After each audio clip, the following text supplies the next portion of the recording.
CRPF स्कूलों के बाहर हॉक्स कॉल का मामला सामने आया है। ये बड़ी खबर है। देश भर में सीआरपीएफ स्कूलों को बम से उड़ाने की धमकी दी गई है। इस वक्त की बड़ी खबर, जहां दिल्ली के 2 स्कूलों को एक बार फिर से धमकी दी गई है। हैदराबाद के एक स्कूल को धमकी दी गई है। आपको याद होगा सीआरपीएफ स्कूल में इतवार के दिन किस तरीके से धमाका किया गया था, जिसकी जांच अभी भी चल रही है। इस बीच आपको बता दें कि देश भर में सीआरपीएफ स्कूलों में हॉक्स कॉल का मामला सामने आया है।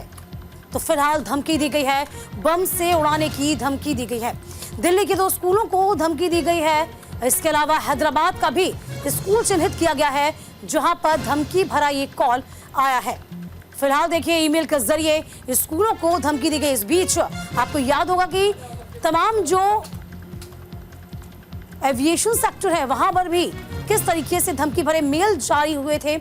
इसी को लेकर अब जांच की जा रही है। एक बार फिर से दहशत फैलाने की कोशिश है। दिल्ली के 2 स्कूलों को धमकी दी गई। हैदराबाद का स्कूल भी सामने आया है। इतवार के दिन किस तरीके से धमकी से पहले ही आपको बता दें कि एक बड़ा धमाका हुआ था। आसपास की जगह हिल चुकी थी और ये पूरा एरिया वीवीआईपी एरिया माना जाता है। मकसद क्या था, हालांकि वो शख्स जो है उसकी तलाश की जा रही है। किस तरीके से वह शख्स भी ढूंढा जा रहा है कि जिसने इस धमाके को किया था। लेकिन अब दहशत फैलाने की कोशिश, सीआरपीएफ स्कूलों को चिन्हित किया जा रहा है, निशाना बनाया जा रहा है।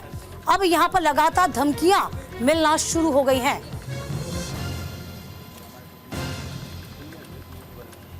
फिलहाल बड़ी खबर आप तक पहुंचा रहे हैं। जांच इस वक्त की जा रही है। 4 एजेंसियां इस वक्त जांच में जुटी हुई हैं। और अब एक बार फिर से ये धमकी भरा कॉल सामने आया है, धमकी भरा ईमेल सामने आया है। तो देश भर में जितने सीआरपीएफ स्कूल हैं, उसमें हॉक्स कॉल का ये मामला है, जिसमें सीआरपीएफ स्कूलों को बम से उड़ाने की धमकी सामने आई। 2 स्कूलों को धमकी दी गई है।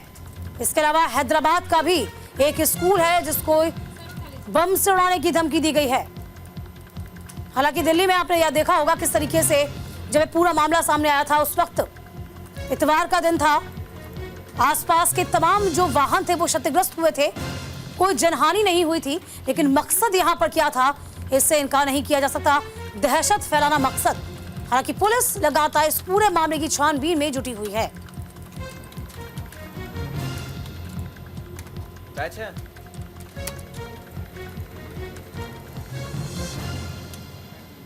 देश भर में सीआरपीएफ स्कूलों में हॉक्स कॉल का मामला सामने आया है।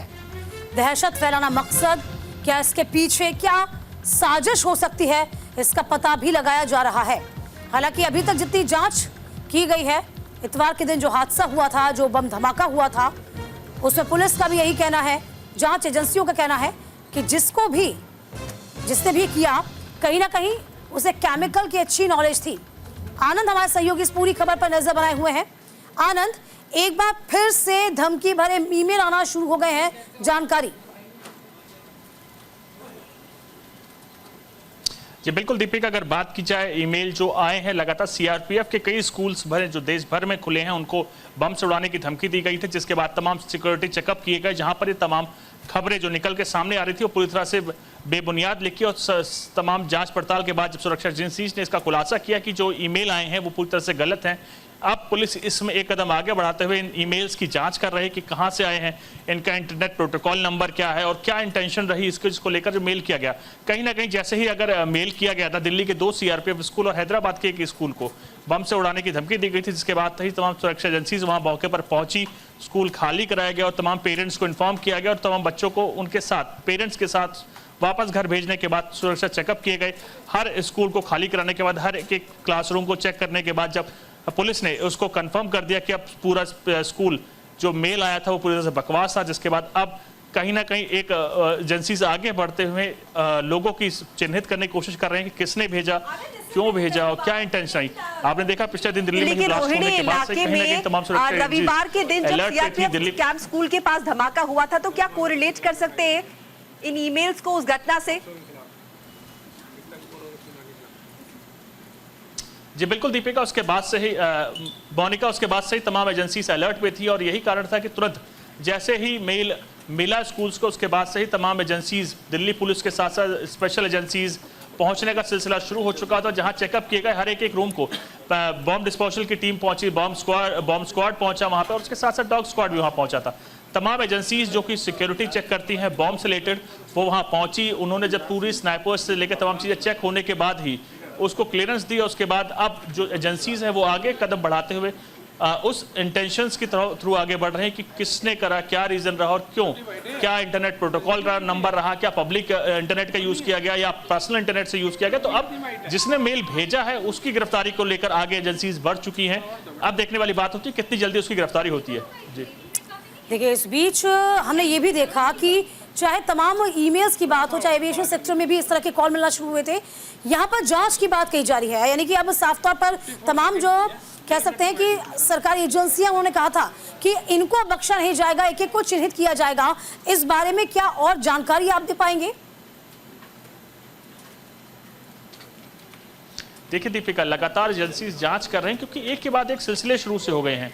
आप चाहे एयरलाइंस में देखिए, वहां पर लगातार बॉम्ब की उड़ाने से धमकी दी गई, सीआरपीएफ के स्कूल को बम से उड़ाने की धमकी दी गई, और रोहिणी में तो एक बॉम्ब स्फोट हुआ भी है।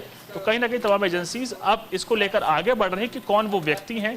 जो माहौल है इस वक्त, आप देखिए बड़ा सेंसिटिव माहौल है, क्योंकि रोहिणी में अभी ब्लास्ट हुआ है, उसके बाद एजेंसीज उसकी जांच कर रही हैं, और आने वाले दिन त्योहारों के दिन होते हैं तो कहीं ना कहीं सुरक्षा एजेंसीज वैसे ही अलर्ट रहती हैं। जी, तमाम मार्केट्स में डिप्लॉयमेंट कर दी जाती है, तमाम पब्लिक सेक्टर के इंस्टीट्यूशंस में डिप्लॉयमेंट कर दिए जाते हैं। उसके बाद जब ऐसा ईमेल आता है तो कहीं ना कहीं सुरक्षा एजेंसीज भी किसी प्रकार का रिस्क नहीं लेती और मौके पर पहुंच के जांच पड़ताल की कोशिश करती हैं। और यही कारण एक बार फिर उन्होंने किया, सुरक्षा एजेंसीज वहां मौके पर पहुंची। दिल्ली की बात किया, दिल्ली में तमाम दिल्ली पुलिस के अलग अलग एजेंसीज गई, डॉम स्क्वाड गया ऑन द स्पॉट, और उसके बाद बॉम्ब डिस्पोजल की टीम पहुंची। तो तमाम जांच पड़ताल के बाद ही स्कूल्स को क्लियरेंस दी गई।